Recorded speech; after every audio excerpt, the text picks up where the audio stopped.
नमो लोये सौहरिहन्तानं नमो लोये सौहृदानं नमो लोये सौभागिर्यानं नमो लोये सौज्यायानं नमो लोये सौत्रिकावती सावनं ओंकारमिन्दु संयुक्त नित्यं जयन्ति योगिनः कामदमोक्षदं चैव ओंकाराय नमो नमः मङ्गलं भगवान् यो मङ्गलं गौतमोऽग्नि मङ्गलं कुञ्कुण्डार्यो विजेन्द्रमोसुमङ्गलं नमः समयसाराय स्वानुभूत्या चकास्ते स्वभावाय भवाय सर्वाः विभाव निरुद्ध निराकार। શ્રીમદ નેમિચંદ્ર સિદ્ધાંતિ દેવ રચિત ત્રૈવ સંગ્રહનો સ્વાધ્યાય આપણે કરી રહ્યા છીએ. સાથે પૂજ્ય બ્રહ્મદેવજીની ટીકા છે. એમાં આપણે 26મી ગાથા સુધી સ્વાધ્યાય પૂરો કર્યો છે. આજે 27મી ગાથા એટલે કે પહેલા અધિકારની છેલ્લી ગાથા લઈએ છીએ અને એ ગાથા પછીથી ચુલિકા છે, તો એ પણ આજે શરૂ કરીશું. ચુલિકા ઉપર પૂજ્ય ગુરુદેવે ઘણો વિસ્તાર કર્યો છે, એટલે એ વિસ્તાર ઘણા દિવસ સુધી ચાલશે. તો પહેલા આપણે 27મી ગાથા લઈએ છીએ.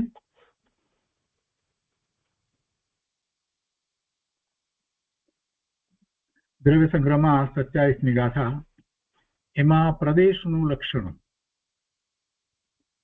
ગાથા સંસ્કૃતમાં આ રીતે છે કે યાવતીકમ આકાશમ અવિભાગી પુદ્ગલાણ દૃષ્ટબ્ધમ તમ ખલુ પ્રદેશ જાનીહિ સર્વાણુ સ્થાન દાનાર્મ.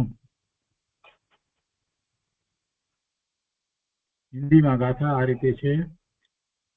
પુદ્ગલ અણુ જીતો આકાશ રોકૈશો પરદેશ વિકાસ સર્વ અણુ બે અવગાહ શક્તિ ઐસી ધારે જુ અથા. સંસ્કૃતમાં ગાથા એના અન્વયાર્થમાં કહે છે કે યાવતિકમ આકાશમ અવિભાગી પુદ્ગલાણામ દ્રષ્ટબ્ધમ. જેટલું આકાશ પુદ્ગલ પરમાણુ દ્વારા વ્યાપ્ત છે, જેટલું આકાશ પુદ્ગલ પરમાણુ દ્વારા વ્યાપ્ત છે તેને ખરેખર સર્વ અણુઓને સ્થાન દેવા યોગ્ય પ્રદેશ જાણવો. જેટલું આકાશ એટલે આકાશનું જે ક્ષેત્ર જેટલું એ પુદ્ગલ પરમાણુ દ્વારા વ્યાપ્ત છે. એક પુદ્ગલ પરમાણુ એ આકાશમાં જેટલી જગ્યા રોકે છે, જેટલું આકાશ પુદ્ગલ પરમાણુ દ્વારા વ્યાપ્ત છે તેને ખરેખર તમ ખલુ સર્વાણુ સ્થાન દાનાર્મ, સર્વ અણુઓને સ્થાન દેવા યોગ્ય પ્રદેશ જાણવો. આ પ્રદેશની વ્યાખ્યા કરી. ભાવાર્થમાં કહે છે કે આકાશના જેટલા ક્ષેત્રમાં પુદ્ગળનો સૌથી નાનો ટુકડો એટલે અણુ આવી જાય તેટલા ક્ષેત્રને પ્રદેશ કહે છે. પ્રદેશની વ્યાખ્યા ચાલે છે. પ્રદેશ કોને કહેવાય? પ્રદેશ કોને કહેવાય? પ્રદેશનું માપ કેટલું? તો આકાશનો કેટલો ભાગ જે છે એને એક પ્રદેશ કહેવામાં આવે, તો એ વાત અહીંયા ચાલે છે.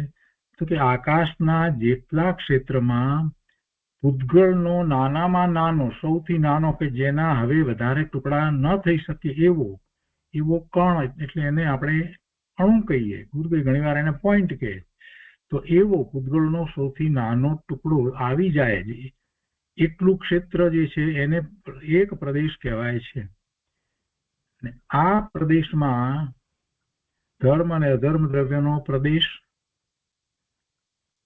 કાળાણુ અને પુદ્ગળના અનેક અણુ લોઢાની અંદર આગની માફક સમાઈ શકે છે. જો લોઢામાં આગ કેવી રીતે સમાય? લોઢું તો એકદમ સોલિડ છે, ઘન છે, ક્યાં જગ્યા દેખાય છે આપણને, છતાંય એમાં એને અગ્નિમાં મૂકીએ તો એની અંદર એ સમાય છે, એટલે કે એ તપી જાય છે. લોખંડ નથી એનો સ્વભાવ કઈ તપેલો નથી, પણ એ તપી શકે છે. તો એ તાપ એમાં ક્યાં કેવી રીતે સમાઈ ગયો, એવી રીતે એ ઉદાહરણ આપીને સમજાવ્યું. તો એવી રીતે અહીંયા કહે છે કે આ પ્રદેશમાં, એટલે આકાશના જે પ્રદેશ છે એની વાત કેવી છે.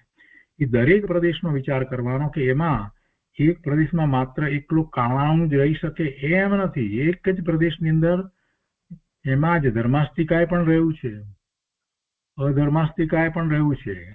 કેમ કે ધર્માસ્તિકાય અને અધર્માસ્તિકાય આખા લોકાકાશમાં છે. વળી કે છે કે એમાં કાળાણું પણ રહ્યો છે, ધર્માસ્તિકાય અને અધર્માસ્તિક પણ રહ્યા છે. અને પૂતગળના અનેક અણુ લોઢાની અંદર આગની માફક સમાઈ શકે છે એવી રીતે, અને પૂતગળના અનેક અણુ પણ એ રીતે એમાં સમાયા છે. અને જીવના પ્રદેશ પણ એમાં રહે. આ કારણે પ્રદેશ ને બધા દ્રવ્યના અણુઓને સ્થાન દેવા યોગ્ય કહેલ છે. નાનામાં નાનો અણુ જેના વિભાગ ન થઈ શકે તેને પરમાણુ કહે છે. એવી રીતે આ અજીબ અધિકાર અહીંયા પૂર્ણ થાય છે. પહેલો અધિકાર છે એ પૂર્ણ થાય છે. અને એ પછીથી અહીંયા પહેલા અધિકારનો સારાંશ આપ્યો છે, એ આપણે સારાંશ વાંચી લઈએ છીએ અત્યારે. ગુરુદેવે એના સંબંધી ઘણી વાત કરી છે, એટલે આપણે ખેજ વાંચી લઈએ એટલે આપણા અંતરમાં રહે. અને આ સારાંશ એટલા માટે આપ્યો છે કે પછી જે ચુલિકા જે બ્રહ્મદેવજીએ લખી છે, તો એ ચુલિકામાં કેટલીક વાત લીધી છે અને એમાંની કેટલીક વાત અહીંયા લીધી છે. ચુલિકામાં તો ઘણી વાત છે, ઘણો બધો વિસ્તાર છે. તો આપણે આ પહેલા અધિકારનો સારાંશ અહીંયા વાંચી લઈએ છીએ. બહુ વિસ્તાર આપણે નથી કરતા, કેમ કે ચુલિકામાં પૂજ્ય ગુરુદેવે ઘણો વિસ્તાર કર્યો છે અને ઘણા દિવસ સુધી ચાલશે. તો અહીંયા પહેલા અધિકારનો સારાંશ, આ અધિકારનો સારાંશ એ છે કે પહેલું, જીવનો મોહ સાથે એકપણાની બુદ્ધિ. મોહ સાથે જીવને એકપણાની બુદ્ધિ, એટલે કે રાગ દ્વેષ પુણ્ય પાપ સાથે જીવને એકપણાની બુદ્ધિ છે, તો તે છોડી દઈ પોતાના આત્માનો અનુભવ કરવો. મારું આત્મ સ્વરૂપ સર્વતઃ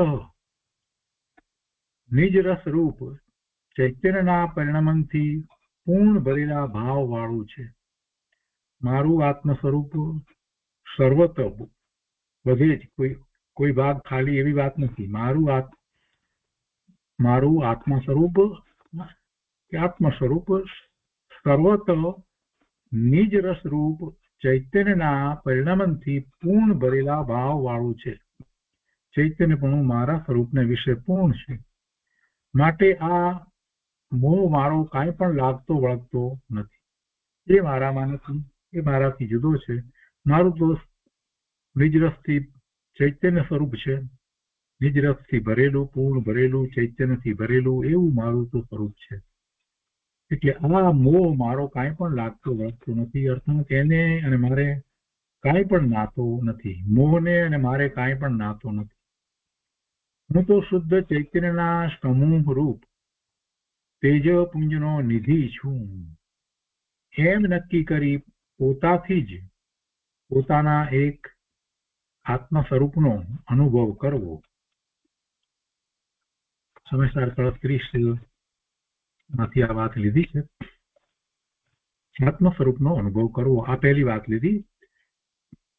બીજી વાત, આખો અધિકાર છે ને એના સારાંશ રૂપે વાત ચાલે છે. આ કે ફક્ત છેલ્લી ગાથા 26મી ગાથા કે 27મી ગાથા કે એવી વાત નથી. તો એમાં બીજી વાત કે છે કે મારી પ્રચંડ ચિન્હ માત્ર શક્તિ, જ્ઞાન માત્ર શક્તિ, જ્ઞાન દર્શનની શક્તિ, મારી પ્રચંડ ચિન્હ માત્ર શક્તિ. જો જ્ઞાન શક્તિ કેવી છે, અહીંયા કે છે પ્રચંડ, કેમ કે 6 દ્રવ્યોને એ જાણે છે. 6 દ્રવ્યની બધી પર્યાયને પણ એ જ્ઞાન જ જાણે છે, બીજું કોઈ જાણવા વાળું છે નહીં. એની શક્તિ કેટલી, અનંત જ્ઞેયોને એક સાથે જાણે એવી તો જ્ઞાનની શક્તિ છે. એ શક્તિ મારી પ્રચંડ ચિહ્ન માત્ર શક્તિ વડે ગ્રાસીભૂત કરવામાં આવ્યા હોવાથી, એટલે એ જ્ઞાનમાં ગ્રાસીભૂત કર્યા, ગ્રહણ કર્યા, એટલે જ્ઞાનમાં એ આવ્યા. જાણે અત્યંત અંતર્મગ્ન થઈ રહ્યા હોય જ્ઞાનમાં તદાકાર ડૂબી રહ્યા હોય એવી રીતે આત્મામાં પ્રકાશમાન છે. શું પ્રકાશમાન છે? એવા આ ડૂબી ધર્મ અધર્મ આકાશ કાળ પૂતગળ એવા આ એમાં અંતર્મગ્ન એટલે દેખાઈ રહ્યા છે. એવા જાણે કે અંતર્મગ્ન થયા હોય એવા ધર્મ અધર્મ આકાશ કાળ પૂતગળ તથા અન્ય જીવ એ સર્વ પરદ્રવ્યો મારા સંબંધી નથી, માત્ર જ્ઞાનમાં એવી રીતે દેખાઈ રહ્યા છે. જાણે અત્યંત અંતર્મગ્ન થઈ રહ્યા હોય એવા. ખરેખર અંદર તો આત્માના જ્ઞાનમાં જણાય છે એટલે પ્રતિબિંબિત થાય છે. આત્માની અંદર કંઈ આવી ગયા છે, ડૂબી ગયા છે એવું નથી. તો એવા આ ધર્માસ્તિકાય અધર્માસ્તિકાય આકાશ કાળ પૂતગળ તથા અન્ય જીવ મારા સિવાય બીજા જીવો એમ છ એ છ એ સર્વ પરદ્રવ્યો છે. મારે માટે મારાથી જુદા છે એ પરદ્રવ્યો છે. એટલે હું સાતમો. આ છ ધર્માસ્તિકાય અધર્માસ્તિકાય આકાશ કાળ પૂતગળ અને બીજા જીવો, બીજા બધા જીવો, એ છ થી હું સાતમો જુદો છું. એટલે એ છ એ મારે માટે પરદ્રવ્ય છે. અને એમાં બીજા બધા જીવ આવ્યા, તેમાં અનંત સિદ્ધો પણ આવી ગયા અને હરિયન પરમાત્મા પણ આવી ગયા, કેવળી પરમાત્મા આવી ગયા, તીર્થંકર ભગવાન પણ આવી ગયા. બધા મારાથી બીજા બધા જે છે તે જુદા છે. એ મારા માટે મારી અપેક્ષાએ એ પરદ્રવ્યો છે, એ મારા સંબંધી નથી. કારણ કે ટંકોત્કીર્ણ એક જ્ઞાયક સ્વભાવપણાથી પરમાર્થે અંતરંગ તત્વ તો હું છું. એ કાંઈ અંતરંગ તત્વ નથી, એ મારું તત્વ નથી. મારું તો એ સ્વભાવ છે. કેવો સ્વભાવ? જ્ઞાનનો સ્વભાવ છે. તો જ્ઞાયક સ્વભાવપણાથી પરમાર્થે અંતરંગ તત્વ તો હું છું. અને તે પરદ્રવ્યો મારા સ્વભાવથી ભિન્ન સ્વભાવવાળા હોવાથી પરમાર્થે બાહ્ય તત્વપણાને છોડવા અસમર્થ છે. મારા સ્વભાવથી ભિન્ન સ્વભાવવાળા હોવાથી પરમાર્થે બાહ્ય તત્વપણાને છોડવા અસમર્થ છે. એટલે કે એ બાહ્ય મારાથી બાહ્ય જ રહે છે, એ મારાપણે થઈ શકે એમ નથી. એટલે એમ બાહ્ય તત્વપણાને છોડવા માટે એ બધા અસમર્થ છે. અહીંયા એક આશંકા કોઈને થાય કે મારા સ્વભાવથી ભિન્ન સ્વભાવવાળા કયા? પણ બીજા બધા જીવો છે એ તો મારા જેવા જ સ્વભાવવાળા છે ને, તો પછી કેમ એમ? તો એમાં કહેવાનો આશય એ છે કે એ પણ પોતે પોતાપણે છે, એ મારાપણે થઈ શકે એમ નથી. મારા સ્વભાવથી ભિન્ન સ્વભાવવાળા હોવાથી પરમાર્થે બાહ્ય તત્વપણાને છોડવા અસમર્થ છે. એટલે એ મારી અપેક્ષાએ જે બાહ્ય છે એ બાહ્ય રૂપે જ રહે, એ મારા રૂપે થાય, મારી સાથે એક રૂપ થાય એમ શક્ય નથી. વળી અહીં સ્વયંમેવ નિત્ય ઉપયુક્ત એવો અને પરમાર્થે એક અનાકુળ આત્માને અનુભવતો એવો ભગવાન આત્મા જ જાણે છે કે હું પ્રગટ નિશ્ચયથી એક જ છું. માટે જ્ઞેય જ્ઞાયક ભાવ માત્રથી ઉપજેલું પરદ્રવ્ય સાથે પરસ્પર મળવું. જો પરસ્પર મળવું એમાં તો કોઈને કોઈ મળતું જ નથી. કોણ કોને મળે? જ્ઞેય જ્ઞાયક ભાવ છે માત્ર, એ મારા જ્ઞાનનું જ્ઞેય છે. એટલે જ્ઞેય જ્ઞાયક ભાવથી આપણે બધામાં એ એકત્વ મમત્વ કરીએ છીએ. વાસ્તવમાં સમજીએ કે એ જ્ઞેય જ્ઞાયક ભાવ છે, હું જ્ઞાયક છું ને એ મારા જ્ઞાનનું જ્ઞેય છે. તો મારામાં કાંઈ છે જ નહીં. મારામાં મારા સિવાય, મારા જ્ઞાન સ્વભાવ સિવાય બીજું કાંઈ નથી. મારા અનંત ગુણોનો પરિણમન ભવન સિવાય અને મારા અસંખ્ય પ્રદેશ પ્રમાણ જે સ્વરૂપ સિવાય બીજું કાંઈ નથી.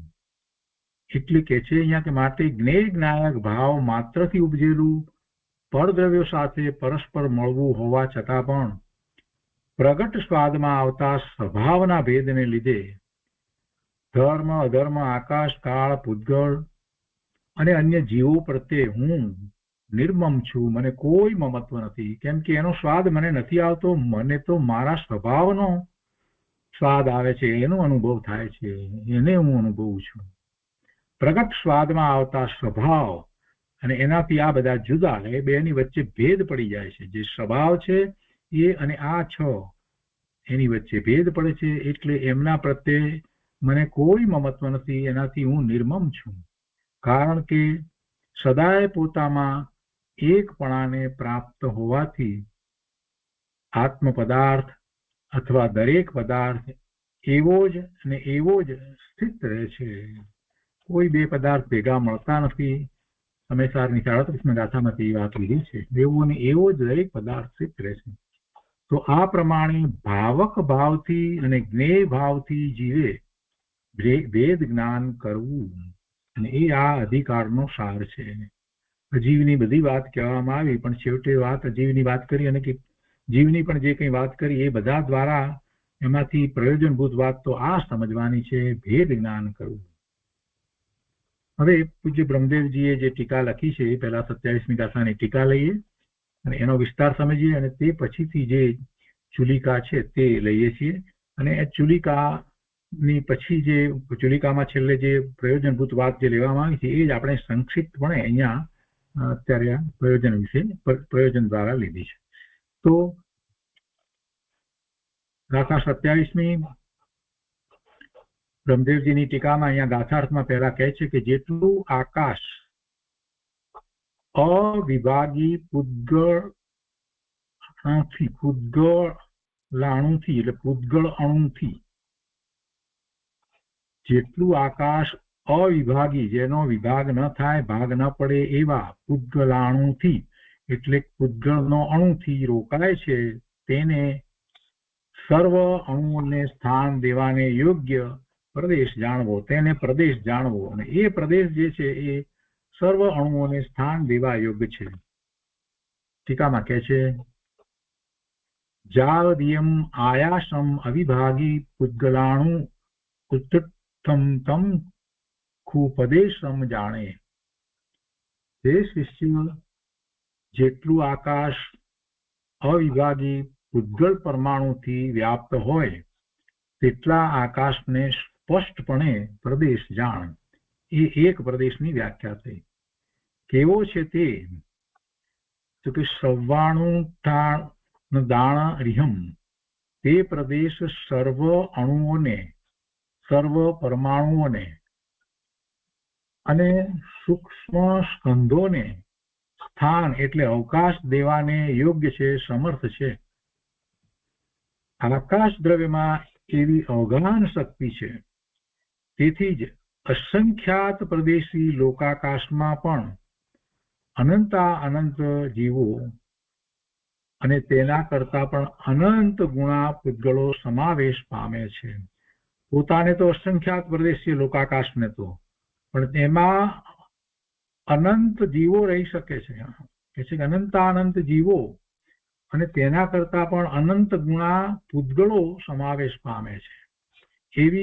એવી અવગાહન શક્તિ છે. એટલે આકાશમાં એવી અવકાશ આપવાની, અવકાશ પ્રદાન કરવાની એવી શક્તિ છે, જગ્યા આપવાની એવી શક્તિ છે. એમાં એ રીતે અનંત જીવો અને તેના કરતા પણ અનંત ગુણા પૂતગળો સમાવેશ પામે છે. એવી રીતે જીવ અને પૂતગળોના સંબંધમાં અવકાશ દેવાનું સામર્થ્ય અન્યત્ર આ પ્રમાણે કહ્યું છે, બીજી આ રીતે કહેવામાં આવ્યું છે. હવે એક સરસ વાત મૂકી છે કે એક નિગોદના શરીરમાં, નિગોદની અંદર કેટલા બધા જીવો હોય? તો કહે છે કે એક નિગોદના શરીરમાં ભૂતકાળમાં થયેલા સર્વ સિદ્ધોથી અનંત ગુણા જીવો હોય. જો બટાટા સક્કરિયા ને કાંદા બધું ખાઈ લોકો ખાય છે ને, પણ એ સમજવા જેવું છે. અનંતકાય છે.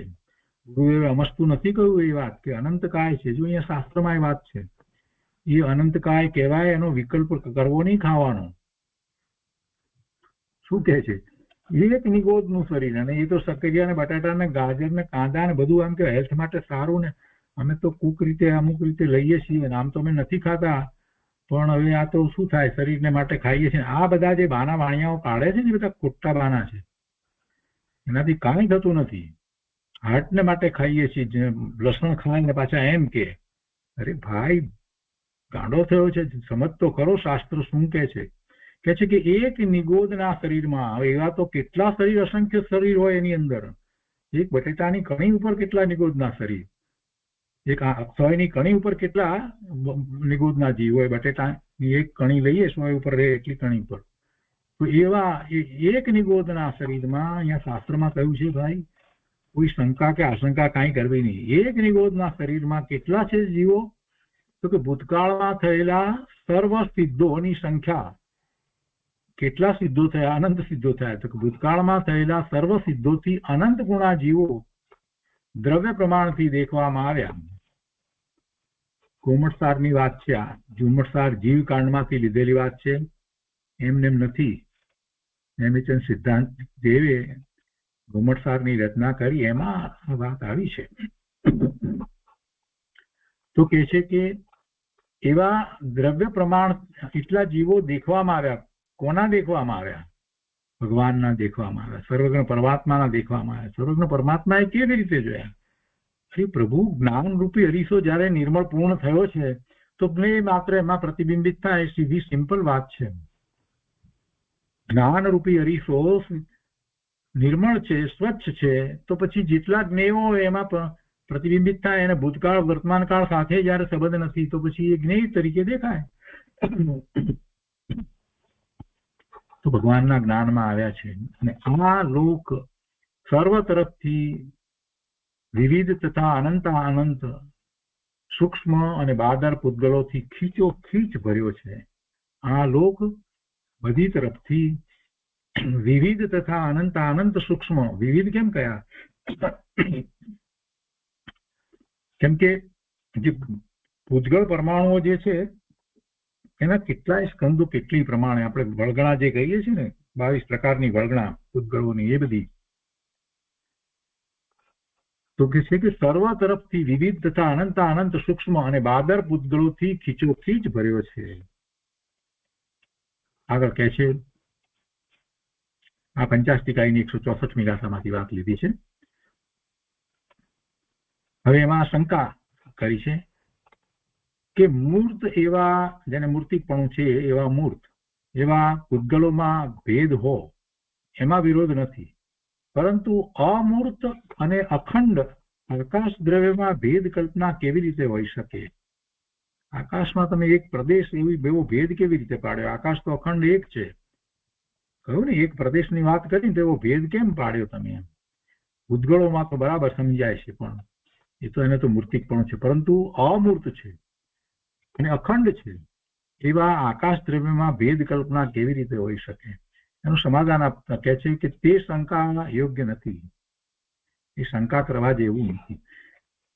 અને ઉદાહરણ આપીને સમજાવે છે કે રાગ આદિ ઉપાધિ રહિત સ્વસંવેદન પ્રત્યક્ષ ભાવનાથી ઉત્પન્ન સુખ અમૃતના રસાસ્વાદથી તૃપ્ત બે મુનિઓને રહેવાનું ક્ષેત્ર એક છે કે નહીં? જુઓ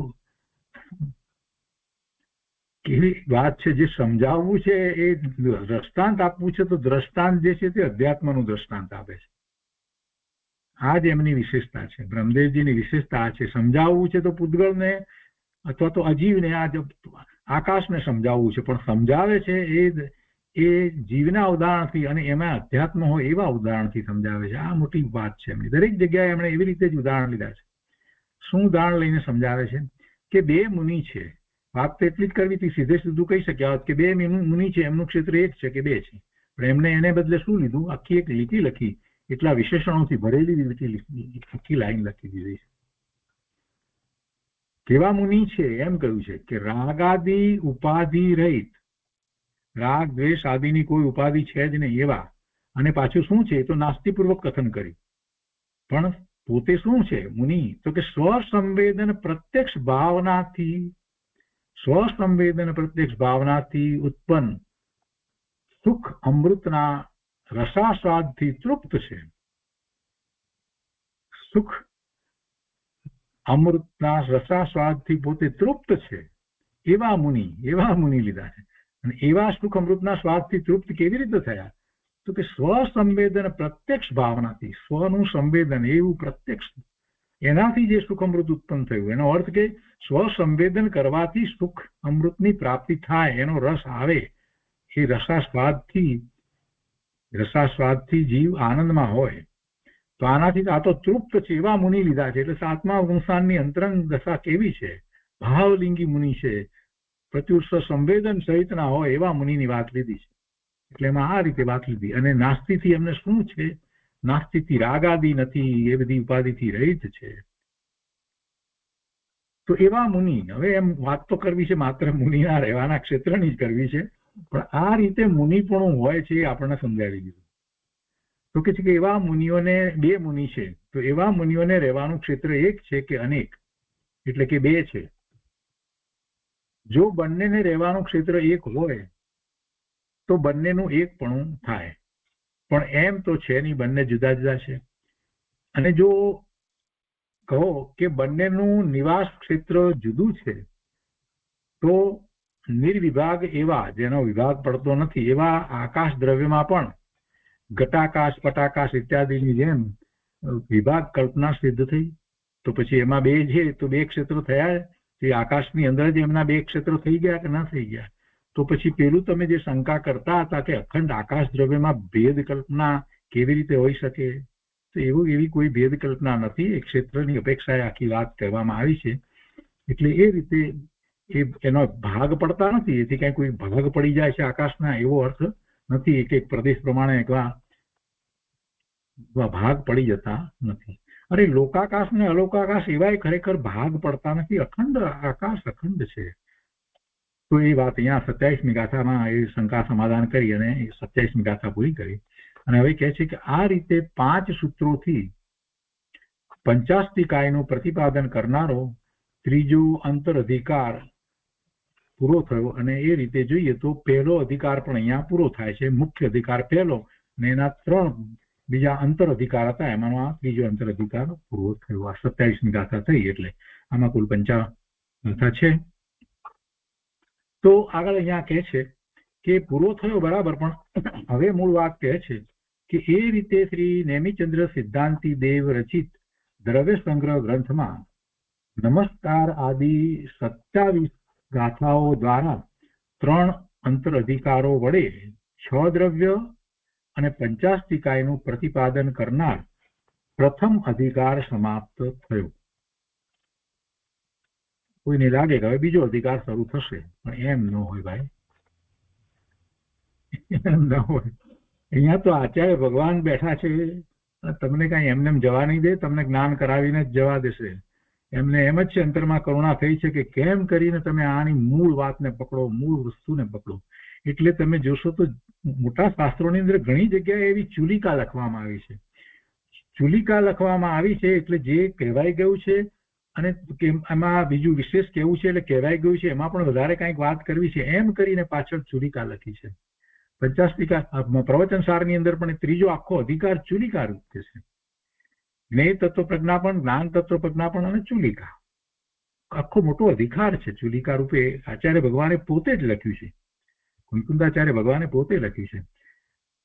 અને અમૃતચંદ્રાચાર્ય ભગવાનનો વિચાર કરીએ તો એમને સમય સારની અંદર એ બધી ગાથા કુંકુંદાચાર્ય ભગવાનની પૂરી થઈ અને એ પછીથી એમને પરિશિષ્ટ રૂપે લખ્યું છે. એ એક પ્રકારે જોઈએ તો ચુલિકા જ છે.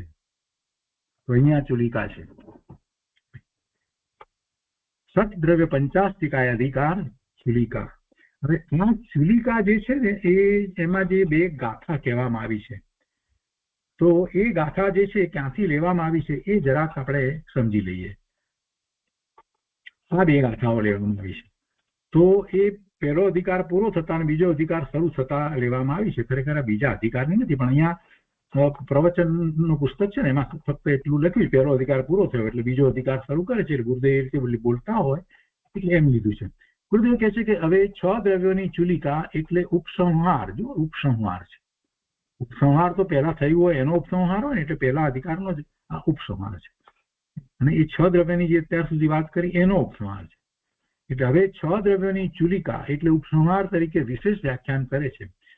ગુરુદેવ કહે છે કે જુઓ, 2 ગાથાઓનો આધાર આપ્યો છે તે વસુનંદી શ્રાવક આચારની ગાથા 23 અને 24ની છે. જે ગાથાઓ અહીંયા લીધી છે ચુલિકાની અંદર, એ બે ગાથાઓ વસુનંદી શ્રાવક આચારની ગાથા 23 અને 24 છે. અને જયસન આચાર્ય પંચાસ્તિકાયની ટીકા કરી છે, એમાં ગાથા 27ની ટીકામાં આ ગાથા મૂકી છે. આ ગાથા ત્યાં પણ મૂકી છે જયસન આચાર્ય ભગવાને પણ. એટલે આ ગાથાઓ મૂળ દ્રવ્ય સંગ્રહની નથી, પણ અહીં ચાલતા અધિકાર સાથે મેળવાળી હોવાથી આધાર તરીકે મૂકી છે. મૂળ તો લખવી છે તો ચુલિકા, તો ચુલિકા જયારે લખી છે તો એમાં આ આધાર તરીકે એમને લીધી છે. દ્રવ્ય સંગ્રહની ગાથા નથી, વસુનંદી શ્રાવક આચારની ગાથા છે. તો અહીંયા પૂજ્ય બ્રહ્મદેવજીએ આનો આધાર લીધો છે અને ચુલિકા લખી છે. તો એ ચુલિકા હવે આપણે વાંચનમાં લઈએ છીએ, અને આજે જ આખું જેટલું વંચાશે તેટલું વાંચનમાં લઈશું, શાંતિથી વાંચીશું. કદાચ 2 સ્વાધ્યાય એના થઈ જશે, અને પછીથી પૂજ્ય ગુરુદેવે એનો વિસ્તાર કર્યો છે, એમાં લગભગ આખું અઠવાડિયું જશે. એટલે શાંતિથી ધીરજ રાખવી. બીજા અધિકારની આપણને ઉતાવળ નથી, પણ જે કંઈ આપણે આટલા દિવસથી કરી રહ્યા છીએ એવો પહેલો અધિકાર, અને એમાંથી જે પ્રયોજનભૂત વાત આપણે પકડવાની છે એ પકડવાનો અંતરમાં ભાવ રાખી અને સ્વાધ્યાય આગળ ચુલિકાનો આપણે શરૂ કરીએ છીએ. અતઃ પરમ પૂર્વોક્ત ષટ દ્રવ્યાણા ચુલિકા રૂપેણ વિસ્તર વ્યાખ્યાનમ ક્રિયતે તદ્યથા. ચુલિકા રૂપે હવે આ વ્યાખ્યાન કરીએ છીએ. પહેલા જે 6 દ્રવ્યની વાત કરવામાં આવી એના સંબંધીને ચુલિકા રૂપે વિસ્તાર વ્યાખ્યાન કરીએ છીએ. તો એમાં આ ગાથા 2 લીધી છે, એ 2 ગાથા સાથે છે. તો પરિણામી જીવમુત્તમ સપદેશમ એ ખેત કિરિયાય નિત્યમ કારણકર્તા સવગદમી ગણહિ યપવેશે. બીજી ગાથા છે ગુણીય એયમ પંચતીય એય દુણી ચૌરોય પંચયે એયમ એ દેશમ એય ઉત્તરમ હણેયમ. 2 ગાથા છે એટલે અહીંયા યુગ્મ લખ્યું છે. તો એની સંસ્કૃતમાં જે ટીકા લખી છે એ પછીથી અહીંયા ગુજરાતીમાં કહે છે કે હવે પછી પૂર્વોક્ત પહેલા કહેવાઈ ગઈ છે તે એ 6 દ્રવ્યોની વાત, તો એની ચુલિકા રૂપે, એટલે હવે પછી પૂર્વોક્ત 6 દ્રવ્યોનું ચુલિકા રૂપે ઉપસંહાર તરીકે વિશેષ વ્યાખ્યાન કરે છે ચુલિકા. આ ગાથા 2 છે એનો અર્થ પહેલા કરે છે. 6 દ્રવ્યોમાં જીવ અને પૂતગળ એ 2 દ્રવ્યો પરિણામી છે. 6 દ્રવ્યોમાં જીવ અને પૂતગળ એ 2 દ્રવ્યો પરિણામી છે. આ બીજા દ્રવ્યોનું પરિણામ નથી થતું એવો કહેવાનો આશય નથી, એની અપેક્ષા છે. એટલે અહીંયા આ જે ચુલિકા છે એની અંદર ખૂબ ધ્યાન રાખવું પડશે કે કઈ અપેક્ષાથી કહેવાયું છે. એ અપેક્ષાથી જ વસ્તુ સ્વરૂપને અહીંયા પ્રકાશિત કરવામાં આવ્યું છે. સ્યાદવાદથી જ બધી જ વાત કરવામાં આવી છે. દરેક વાત કહેવાય છે એની પાછળની દરેકની સાથેની અપેક્ષા રાખવાની છે. એટલે એકાંતે કાંઈ પણ વિરોધ કરવો નહીં, એને સમજવાનો પ્રયત્ન કરવો. તો અહીંયા પહેલું જ વાક્ય આવ્યું, પહેલી દ્રષ્ટિએ કોઈને લાગે તો બાકીના 4 દ્રવ્યો પરિણામી નથી ના, એવો પ્રશ્ન ન કરવો. આ અપેક્ષાથી વાત છે ને પછી એ બધી અપેક્ષાઓ ધીરે ધીરે એમને સ્પષ્ટ કરી છે. અહીંયા તો ગાથા છે, ટીકાની અંદર બધી અપેક્ષાઓ સ્પષ્ટ કરી છે. તો 6 દ્રવ્યોમાં જીવ અને પૂતગળ એ 2 દ્રવ્યો પરિણામી છે. ચેતન દ્રવ્ય એક જીવ છે, મૂર્તિક એક પૂતગળ છે. પ્રદેશ સહિત જીવ, પૂતગળ, ધર્મ, અધર્મ તથા આકાશ એ 5 દ્રવ્યો છે. કેમ એમ કહ્યું? આપણે જાણીએ છીએ કે બહુ પ્રદેશી છે એટલે કાય છે, એટલે પ્રદેશ સહિત કહ્યું. અને પેલું એક પ્રદેશી છે કાળાણું, એટલે એમાં એને નથી લીધું, એ કાય નથી. એક સંખ્યાવાળા કેટલા છે? તો ધર્મ, અધર્મ અને આકાશ. ધર્માસ્તિકાય, અધર્માસ્તિકાય અને આકાશ એ 3 દ્રવ્યો એક છે. એ 3 દ્રવ્યો છે એક સંખ્યાવાળા. ક્ષેત્રવાન એક આકાશ દ્રવ્ય છે. ક્ષેત્ર એકલા આકાશને છે, બીજા બધાને ક્ષેત્ર નથી, કોઈને ક્ષેત્ર નથી. આકાશના જ ક્ષેત્રને વિશે બધા રહ્યા છે. ક્ષેત્રવાન એક આકાશ દ્રવ્ય છે. ક્રિયા સહિત જીવ અને પૂતગળ એ બે દ્રવ્ય છે. એ બે દ્રવ્ય એ ક્રિયા સહિત દ્રવ્ય છે. એટલે એ અપેક્ષાથી એને પરિણામી કહેવામાં આવે છે. એ વાત છે અહીંયા ઉપર કહ્યું ને પેલું પરિણામી એ એમ. ક્રિયા સહિત જીવ અને પૂતગળ એ બે દ્રવ્ય છે. નિત્ય દ્રવ્ય, ધર્મ, અધર્મ, આકાશ અને કાળ એ ચાર છે. અહીંયા આ નિત્યપણું એવી રીતે કહેવામાં આવ્યું કે એ બદલાતા નથી એટલે નિત્ય એક સરખા રહે છે. એ અપેક્ષા નિત્યપણું અહીંયા સમજવાનું છે. એ ચારનું જીવ નિત્ય નથી. જીવ નિત્ય છે ભાઈ, નિત્ય નથી એવી કોઈ વાત નથી. દ્રવ્યથી તો જીવ છે તે નિત્ય જ છે. પણ એ અહીંયા એક સદસ્યપણું જે લેવું છે તો એ અપેક્ષાથી લીધું છે કે આ જે છે ચાર એમાં એવો બદલાવ થતો નથી એટલે એમને એ રીતે લેવામાં આવ્યું. ધર્મ, અધર્મ, આકાશ અને કાળ એ ચાર છે એને નિત્ય કહેવાય. નિત્ય દ્રવ્ય એ છે. પેલા ક્રિયા સહિત લીધા જીવ અને પૂતગળને, એના પછી ત્યાંને નિત્ય તરીકે એટલા માટે એમ લીધા છે. કારણ દ્રવ્ય, પૂતગળ, ધર્મ, અધર્મ, આકાશ અને કાળ એ પાંચ છે. એ પાંચને કારણ દ્રવ્ય કહેવામાં આવ્યા છે. અને કર્તા એક જીવ દ્રવ્ય છે. પેલા કરતા નથી. એ કોઈ અપેક્ષાથી વાત લીધી છે. આપણે જયારે પૂતગળના પરિણામનો વિચાર કરીએ છીએ ત્યારે કહીએ છીએ કે એનું કરતા પૂતગળ પોતે જ છે. પણ અહીંયા એ વાત નથી. અહીંયા એ વાત નથી લેવી, કેમ કે જ્ઞાન અપેક્ષાની આખી વાત જયારે વિચાર કરીએ છીએ ત્યારે એમાં ખ્યાલ આપણા આવે છે. તો કારણ દ્રવ્યો, પૂતગળ, ધર્મ, અધર્મ, આકાશ અને કાળ એ પાંચ છે. એ કારણ તરીકે છે. અને કર્તા એક જીવ દ્રવ્ય છે. સર્વવ્યાપક દ્રવ્ય એક આકાશ છે. એક ક્ષેત્ર ઓગા હોવા છતાં આ છ દ્રવ્યોને પરસ્પર પ્રવેશ નથી. એક જ ક્ષેત્રમાં રહેવા છતાં, આકાશના એક જ ક્ષેત્રે રહ્યા હોય છતાં પણ એ છ દ્રવ્યો એકબીજા સાથે મળી જતા નથી, એકબીજામાં પ્રવેશ પામતા નથી. એ રીતે છ મૂળ દ્રવ્યોના ઉત્તર ગુણ જાણવા. આ મુખ્ય ઉત્તર ગુણની અપેક્ષાથી વાત કરી. અને હવે ટીકાની અંદર બધી અપેક્ષાઓ સાથે વધારે વાત કરે છે. હવે ટીકામાં કહે છે કે પરિણામી, પહેલી વાત લેવી છે ને, પરિણામી શબ્દ અંદર હતો, પહેલો જ શબ્દ પરિણામી જીવ મુત્તમ. તો પહેલી વાત લે છે પરિણામી સ્વભાવ તથા વિભાવ પરિણામોથી જીવ અને પૂતગળ એ બે દ્રવ્યો પરિણામી છે. બીજા બધાને સ્વભાવ છે, વિભાવ નથી. બાકીના ચાર જે છે એના પરિણામ એક સરખા થાય. જે ગુણ છે એ પ્રમાણે પરિણમન થાય એટલે સ્વભાવ પરિણામ હોય. વિભાવ પરિણામ પૂતગળને અને જીવને થાય. જીવ તો વિભાવ ભાવે થાય છે, આપણે વિભાવ ભાવે જ છીએ અત્યારે. અને પૂતગળ તો પૂતગળ પરમાણુના સ્કંદ થાય છે અને એમાં જે પરિણમન જે છે એ વિભાવરૂપ પરિણમન છે. પરમાણુનું જે પરિણમન છે એનાથી એ જુદું પરિણમન છે. અને એ સ્કંદમાં જે પરમાણુ રહ્યો છે ત્યારે એનું સ્વભાવ પરિણમન પરમાણુ તરીકે એ વખતે પણ છે અને સાથે સાથે એની એવી યોગ્યતા છે એટલે જે સ્કંદમાં રહ્યો છે તો એ રૂપે પણ એનું પરિણમન થાય છે.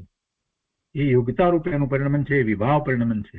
જીવને પણ પરનું લક્ષ કરતા જે પરિણમન થાય છે એ એની યોગ્યતા રૂપ પરિણમન છે. અને એ જ વખતે એ જીવ પણ પોતે પોતાના અનંત ગુણ સહિત એનું સ્વભાવ પરિણમન પણ અંદરમાં ચાલુ જ છે. તો એ સ્વભાવ તથા વિભાવ પરિણામોથી જીવ અને પૂતગળ એ બે દ્રવ્યો પરિણામી છે. બાકીના ચાર દ્રવ્યો, હવે કે છે ચાર દ્રવ્યો વિભાવ વ્યંજન પર્યાયના અભાવની મુખ્યતાથી અપરિણામી છે. એ અપરિણામી કેવી રીતે સિદ્ધ કર્યા? એમનું પરિણમન એક જ પ્રકારે થઈ રહ્યું છે એટલે એમની જે પ્રદેશત્વ ગુણની પર્યાય એને આપણે વ્યંજન પર્યાય કરીએ. દ્રવ્યની બધા છ દ્રવ્યની અંદર પ્રદેશત્વ નામનો ગુણ છે. બધાની અંદર કેટલાક ગુણ સામાન્ય છે. અસ્તિત્વ, વસ્તુત્વ, પ્રમેયત્વ, દ્રવ્યત્વ, અગુરુ લઘુત્વ એ બધા ગુણો સામાન્ય છે. તેમાં પ્રદેશત્વ ગુણ છ દ્રવ્યો જે છે એની અંદર છે. તો પ્રદેશત્વ ગુણની જે પર્યાય જે છે એને વ્યંજન પર્યાય કહેવાય. અને એ સિવાયના બાકીના ગુણોની પર્યાય જે છે એને વ્યંજન પર્યાય નથી કહેતા. એમાં કોઈ બીજી વ્યંજન પર્યાય હોતી નથી. આ એક પ્રદેશ તત્વ ગુણની પર્યાય છે એ જ વ્યંજન પર્યાય છે. તો આ વ્યંજન પર્યાય જે છે તેમાં પ્રદેશ તત્વ ગુણની પર્યાય આ ચાર દ્રવ્યોની જે થાય છે એ કેવી થાય છે? એક સરખી જ છે, એ બદલાતી નથી. એટલે એ વ્યંજન પર્યાય જે છે એ વિભાવ વ્યંજન પર્યાય થતી નથી. એટલે એ ચાર દ્રવ્યોને વિભાવ વ્યંજન પર્યાયનો અભાવ છે. ચાર દ્રવ્યો જે છે જીવ અને પૂતગલ સિવાયના એ ચાર દ્રવ્યોને એના પ્રદેશ તત્વ ગુણની પર્યાય વ્યંજન પર્યાય તો છે, પણ એની વિભાવ વ્યંજન પર્યાય નથી. જીવને વિભાવ વ્યંજન પર્યાય થાય છે અને પૂતગલ સ્કંદ છે એટલે એ તો સ્વયં પોતે વિભાવ વ્યંજન પર્યાય છે. જીવની સ્વભાવ વ્યંજન પર્યાય કઈ? તો સિદ્ધની પર્યાય છે તે સ્વભાવ વ્યંજન પર્યાય છે. એને સ્વભાવ વ્યંજન પર્યાય એટલા માટે કહી કે એને કોઈ શરીરના નિમિત્તની અપેક્ષા નથી. એ સ્વયં એમ જ ને એમ જ રહે છે, પછી એ બદલાતી પણ નથી. એ સ્વભાવ વ્યંજન પર્યાય છે.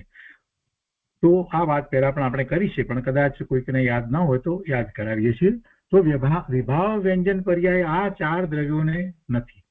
એટલે એ દ્વારા આપણને ખ્યાલ આવે છે કે એમનું એવું પરિણમન નથી થતું કે જેમાં એમની જે વ્યંજન પર્યાય છે એ બદલાય. જીવની વ્યંજન પર્યાય બદલાય, આકારો બદલાય, અહીંયા આકારો બદલાતા નથી. એટલે જે અંદર પરિણમન જે એના ગુણનું થાય છે એ તો છે, એની અપેક્ષાની વાત નથી. તો આ અપેક્ષાથી વાત લેવામાં આવી છે. બાકીના ચાર દ્રવ્યો વિભાવ વ્યંજન પર્યાયના અભાવની મુખ્યતાથી અપરિણામી છે. એની મુખ્ય કરીએ તો એ અપરિણામી છે અને આ બે છે તે પરિણામી છે. એટલે પહેલો શબ્દ ગાથાનો અહીંયા એમણે સ્પષ્ટ કર્યો. પછી બીજો શબ્દ અહીંયા લીધો છે જીવ અને મુત્તમ. પરિણામી જીવ મુત્તમ સપદેશ સમ એ ખેત ક્રિયાય. હવે એની વાત આગળ લે છે. એમાં જીવ શુદ્ધ નિશ્ચય નયથી વિશુદ્ધ જ્ઞાન દર્શન સ્વભાવી શુદ્ધ ચૈતન્યને પ્રાણ શબ્દથી કહેવામાં આવે છે. તે શુદ્ધ ચૈતન્ય રૂપી પ્રાણથી જે જીવે છે તે જીવ છે. શુદ્ધ ચૈતન્ય રૂપી પ્રાણથી જે જીવે છે તેને જીવ કહેવામાં આવ્યો. આ જીવની વ્યાખ્યા. શુદ્ધ ચૈતન્ય રૂપ પ્રાણથી જીવે છે. પેલા 10 પ્રાણ નહીં, ઇન્દ્રિય ને મન ને વાણી ને આ કાયા ને એ બધા જો જળ પ્રાણ છે, એ જળ પ્રાણથી જીવે એને જીવ નથી કહેવો. શુદ્ધ ચૈતન્ય પ્રાણથી જે જીવે છે તે જીવ છે. અને શું કહે છે કે શુદ્ધ નિશ્ચય નહીંથી વિશુદ્ધ જ્ઞાન દર્શન સ્વભાવી, આ બધા વિશેષણો આગળ મૂક્યા છે. શુદ્ધ ચૈતન્ય, એવું શુદ્ધ ચૈતન્ય એને પ્રાણ શબ્દથી કહેવામાં આવે છે. પ્રાણની વ્યાખ્યા કરી. પેલા પ્રાણ નહીં, શ્વાસોશ્વાસ ને આ બધા જે પ્રાણ આપણે જે કહીએ 10 પ્રાણ એ નહીં, એ તો જળ છે. પ્રાણ તો કોને કહેવાય? શુદ્ધ નિશ્ચય નહીંથી પ્રાણ કોને કહેવાય? તો કે વિશુદ્ધ જ્ઞાન દર્શન સ્વભાવી શુદ્ધ ચૈતન્યને પ્રાણ કહેવામાં આવ્યો. અને એ પ્રાણ શુદ્ધ ચૈતન્ય રૂપ પ્રાણથી જે જીવે છે તે જીવ છે. હવે જીવને ક્યાં વિભાવ ભાવ છે? જીવને ક્યાં આ બધા શ્વાસને આ બધી વાત છે? મન, વાણી, કાયા અને 5 ઇન્દ્રિયો અને શ્વાસોશ્વાસ ને આયુષ ને 10 પ્રાણ બધા, એમાંની એક વાત નથી. જીવને એક વસ્તુ નથી અને આપણે એ જ પકડીએ છીએ, એમાં જ જીવન પૂરું કરીએ છીએ. ઓહો, પરમાત્મા બહુ મોટી ભૂલ થઈ રહી છે. પોતાની મૂળ વાતને આ જીવ અનાદિથી ભૂલી ગયો છે. આ પ્રાણથી હું જીવું છું, શુદ્ધ ચૈતન્ય રૂપ પ્રાણથી હું જીવું છું. અને એ શુદ્ધ ચૈતન્ય રૂપ પ્રાણ કેવા છે? એ ચેતના કેવી છે? જ્ઞાન દર્શનની ચેતના છે. આગળ કે છે અહીંયા કે વ્યવહાર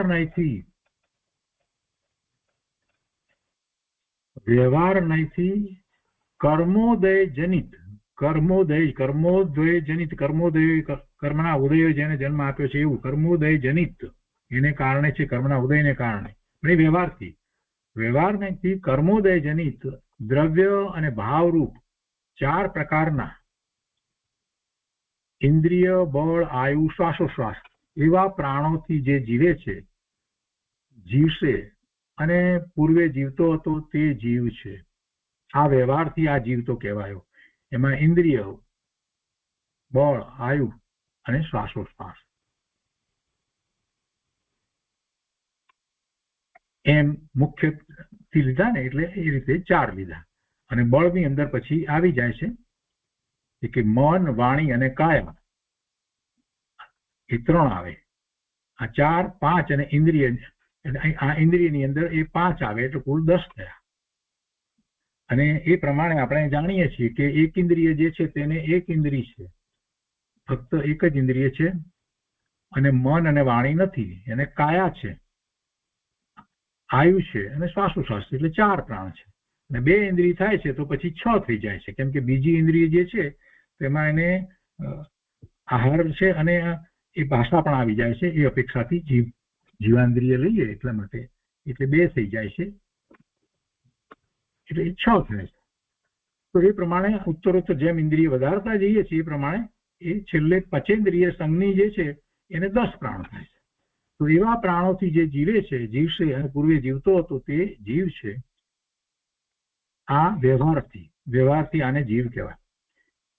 પૂતગલ આદિ 5 દ્રવ્યો અજીવ રૂપ છે, એ વાત આપણે જાણીએ છીએ. હવે આગળ મુત્તમ, અમૂર્ત શુદ્ધ આત્માથી વિલક્ષણ શુદ્ધ આત્મા છે, એ અમૂર્ત છે એ વાત સાથે કહી દીધી. આપણને એમ થાય કે મૂર્તની સીધી વાત કરી હોત તો કે જેને સ્પર્શ રસ ગંધ વર્ણ છે એમ. ના, આચાર્ય ભગવાન એવી રીતે વાત ન કરે. આ જીવની વાત તો કરે જ, આપણને બતાવે, યાદ કરાવે છે વારંવાર કે ભગવાન આત્મા તો અમૂર્ત છે, એને મૂર્તિકપણું નથી. અમૂર્ત શુદ્ધ આત્મા છે, એનાથી વિલક્ષણ, એનાથી વિપરીત શું છે તો કે સ્પર્શ રસ ગંધ અને વર્ણરૂપ મૂર્તિ કહેવાય છે. તેના સદભાવથી પૂતગલ મૂર્ત છે, એને મૂર્તિકપણું છે. વળી કહે છે કે જીવ દ્રવ્ય અનઉપચરિત અસદભૂત વ્યવહારથી મૂર્ત છે. જીવ દ્રવ્ય અનઉપચરિત અસદભૂત વ્યવહારથી મૂર્ત છે. વ્યવહારથી શરીર સાથે જ્યારે છે ત્યારે એને એ રીતે કહેવામાં આવ્યું, જેમ વ્યવહારથી જીવ કહેવામાં આવ્યો તો એ રીતે અહીંયા અસદભૂત વ્યવહારથી જીવ છે તે મૂર્ત છે. પણ શુદ્ધ નિશ્ચય નહીંથી અમૂર્ત છે. ધર્મ અધર્મ આકાશ અને કાળ દ્રવ્યો અમૂર્ત છે, એ હંમેશા અમૂર્ત રહે છે. ધર્માસ્તિકાય અધર્માસ્તિકાય આકાશ અને કાળ એને કઈ વ્યવહાર નથી ને નિશ્ચય નથી, એવું 2 પ્રકારે નથી. મૂર્તપણું અમૂર્તપણું એવી વાત નથી. જીવને અહીંયા અસદભૂત વ્યવહારથી અનુપચરિત, અસદભૂત વ્યવહારથી અનુપચરિત એટલે નજીક છે, એટલે એ અપેક્ષાથી શરીર છે નજીક, તો એ અપેક્ષાથી વ્યવહાર જીવ જે કહેવામાં આવ્યો તો એને વ્યવહાર જીવને એમ મૂર્તપણું કહેવામાં આવ્યું. પણ એ વખતે પણ શુદ્ધ નિશ્ચય નહીંથી એ અમૂર્ત છે. જ્યારે વ્યવહારથી એ છે ત્યારે નિશ્ચય નહીંથી છે. અને બીજી વાત, આપણે સિદ્ધાંતની વાતને યાદ કરીએ તો વ્યવહારની વાત કરીએ ત્યારે પહેલા નિશ્ચય શું છે એ નક્કી કરવું પડે. નિશ્ચયનું ખબર નથી અને વ્યવહાર કરીએ તો વ્યવહાર ખોટો કહેવાય, એ વ્યવહાર સાચો કહેવાય નહીં. નિશ્ચયથી વસ્તુ જે છે એના ભાન વગર આપણે વ્યવહારની સીધી વાત કરીએ તો એને વ્યવહાર કેવી રીતે કહેવાય? નિશ્ચય છે તો વ્યવહાર છે, નિશ્ચય છે તો વ્યવહાર છે. એટલે જ્યારે વ્યવહારથી વાત હોય તો એ જ વખતે સામે આપણે પ્રશ્ન કરવો જોઈએ કે બરાબર આ વ્યવહાર કયો તો એ વખતે નિશ્ચય શું છે? એ વાત આપણે દરેક વખતે આપણી જાતને પૂછી અને સમજી લેવી જોઈએ. નહીતર એકલી વ્યવહારની વાતમાં ચાલ્યા જઈએ તો અનંતકાળથી એ તો ધંધો કર્યો છે આપણે ભાઈ, એમ જ કર્યું છે. નિશ્ચયથી વસ્તુ સ્વરૂપને આપણે સમજ્યા નથી, પકડ્યું નથી, એટલે જ આત્માની અનુભૂતિનો પુરુષાર્થ ઉપડ્યો નહીં, થયો નહીં. જે રીતે થવો જોઈએ એ રીતે થયો નહીં. એટલે શુદ્ધ નિશ્ચય નહીંથી અમૂર્ત છે. તરત જ પાછું આચાર્ય ભગવાને તો અહીંયા લખ્યું છે, પણ ન લખ્યું હોય તો પણ આપણે એ જ વખતે વિચાર કરવાનો હોય કે અસદભૂત વ્યવહારથી મૂર્ત છે તો પછી નિશ્ચયથી શું છે તો અમૂર્ત છે. પણ પેલા 4 જે છે ધર્માસ્તિક અધર્માસ્તિક આકાશ અને કાળ તો અમૂર્ત છે, એને બીજી રીત છે જ નહીં. હવે એના પછીનો શબ્દ લીધો છે સપદેશમ, લોક માત્ર પ્રમાણ અસંખ્ય પ્રદેશવાળા જીવ દ્રવ્યથી માંડી અને 5 દ્રવ્યો જીવ, પૂતગલ, ધર્મ, અધર્મ અને આકાશ લોક માત્ર પ્રમાણ, લોક એટલે લોકાકાશ જેવડા પ્રમાણની વાત કરી તો કે છે કે એવા અસંખ્ય પ્રદેશવાળા જીવ દ્રવ્ય, એટલે જીવ દ્રવ્ય જે છે તે અસંખ્ય પ્રદેશવાળું છે. અને અસંખ્ય પ્રદેશ એટલે કેટલા? તો કે લોકાકાશના જેટલા પ્રદેશ છે તેટલા, એટલે લોક માત્ર પ્રમાણ અસંખ્ય પ્રદેશ. અસંખ્ય પ્રદેશ એટલે કેટલા? તો કે લોકાકાશના જેટલા પ્રદેશ છે તેટલા, એટલે લોક માત્ર પ્રમાણ અસંખ્ય પ્રદેશ, એવા અસંખ્ય પ્રદેશ વાળું જીવ દ્રવ્ય છે. હવે એ જીવ દ્રવ્યથી માંડી એને બીજા 4 દ્રવ્યો એટલે 5 દ્રવ્યો, જીવ, પછી પૂતગળ, ધર્માસ્તિકાય, અધર્માસ્તિકાય અને આકાશ, એને પંચાસ્તિકાય સંજ્ઞા વાળા એ 100 પ્રદેશ છે, એને પંચાસ્તિકાય કહેવામાં આવે છે. અને એ એવી સંજ્ઞા છે, એનું નામ છે એવા 100 પ્રદેશ છે. એટલે એ પ્રદેશ 100 પ્રદેશ એટલે વધારે પ્રદેશ સહિત છે તો 100 પ્રદેશ કયા. કાળાણુ જે છે એને એક પ્રદેશ છે તો એને 100 પ્રદેશ કહેતા નથી, તો એ 100 પ્રદેશ છે. અને કાળ દ્રવ્યને બહુ પ્રદેશ જેનું લક્ષણ છે એવા કાયત્વનો અભાવ હોવાથી તે અપ્રદેશ છે, એટલે એને અપ્રદેશ કહેવાય છે. જો અપ્રદેશનો અર્થ એમ ન સમજો કે પ્રદેશ નથી, એમ ન સમજવો. અપ્રદેશ એટલે બહુ પ્રદેશ નથી એમ એનો અર્થ થાય છે. અનો અર્થ દરેક જગ્યાએ નહીં એવો ન કરવા. વ્યાકરણમાં ઘણી બધી જાતની રીત હોય છે, તો અહીંયા કોઈ પણની આગળ આપણે અ લગાડીએ એટલે નહીં, દરેક જગ્યાએ નહીં એવો અર્થ નથી થતો. અપ્રદેશ એટલે પ્રદેશ નથી એમ નથી. કાળાણુને એક પ્રદેશ છે, એટલે સ્વપ્રદેશ એટલે બહુ પ્રદેશ એવો અર્થ કરવાનો, અને અપ્રદેશ એટલે એક પ્રદેશ. આગળ એય દ્રવ્યાર્થિક નયથી, જો દરેકે દરેક શબ્દો પર જરાક વિચારી અને આગળ વધવાનું, નહીતર ઘણી બધી વસ્તુ જે છે એ મિસ થઈ જશે, છૂટી જશે. શું કે છે? એય દ્રવ્યાર્થિક નયથી, દ્રવ્યાર્થિક નયથી ધર્મ, અધર્મ અને આકાશ દ્રવ્ય એક એક છે. દ્રવ્યાર્થિક નયથી ધર્માસ્તિકા, ધર્માસ્તિકા અને આકાશ દ્રવ્ય એક એક છે. જીવ, ઉદ્ગળ, કાળ દ્રવ્ય અનેક છે. જીવ અનેક છે, અનંત છે. ઉદ્ગળ અનંતાનંત છે, અને કાળ દ્રવ્ય પણ અનેક છે. અનેક છે એટલે અસંખ્ય છે, એક કરતા વધુ છે એટલે એ અસંખ્ય છે. આ સંખ્યા અપેક્ષાએ વાત ચાલી રહી છે. આ સંખ્યા અપેક્ષાએ વાત ચાલી રહી છે. અને પછી ખેત એટલે ક્ષેત્રની વાત કરે છે કે ખેત સર્વ દ્રવ્યોને અવકાશ આપવાનું સામર્થ્ય હોવાથી ક્ષેત્ર એક આકાશ દ્રવ્ય છે. બાકીના 5 દ્રવ્ય અક્ષેત્ર છે. અક્ષેત્રનો અર્થ અપ્રદેશ એમ ન કરવો, એને પ્રદેશ તો હોય, જેને અવકાશ આપવાની શક્તિ જે છે એવું આકાશ જે છે એને જ ક્ષેત્ર કહેવામાં આવ્યું છે. અને આપણે બધી વખતે એમ જ બોલીએ છીએ કે આકાશના ક્ષેત્રને વિશે, આકાશના ક્ષેત્રને વિશે 2 પદાર્થો સાથે રહ્યા છે, 2 દ્રવ્યો સાથે રહ્યા છે એમ બોલીએ છીએ. તો ક્ષેત્ર કોને છે? આકાશને જ છે. તો કહે છે કે સર્વ દ્રવ્યોને અવકાશ આપવાનું સામર્થ્ય હોવાથી ક્ષેત્ર એક આકાશ દ્રવ્યને છે. બાકીના 5 દ્રવ્યને ક્ષેત્ર નથી, એટલે બાકીના 5 દ્રવ્ય અક્ષેત્ર છે. એને પોતાનું ક્ષેત્ર છે, અસંખ્યાત પ્રદેશ પ્રમાણ પોતાનું ક્ષેત્ર જીવને છે, પણ છતાંય આ અપેક્ષાથી જયારે વિચાર કરીએ છીએ તો એને અક્ષેત્ર કહેવામાં આવે છે. અપેક્ષા સમજીએ નહીં તો આપણને ઊંચવાળો થાય કે એક બાજુ આપણે એમ કહીએ કે જીવને અસંખ્યાત પ્રદેશ એવું પોતાનું ક્ષેત્ર છે, અનંત ગુણ એમાં બધામાં રહ્યા છે, એવું એ એની સત્તા છે. આટલી બધી વાતો રોજ કરતા હતા અને આજે વળી પાછું અક્ષેત્ર કહી દીધું. તો પ્રભુ અહીંયા અપેક્ષા જુદી છે. તો આજનો સ્વાધ્યાય આપણે અહીંયા સુધી રાખીએ છીએ. હવે આગળ ક્રિયા અને એ બધું જે આવે છે એ પ્રમાણે આગળ લેતા જઈશું. ચુલિકા બધાને વાંચી જવા માટે ખાસ મારી અનુમોદના છે.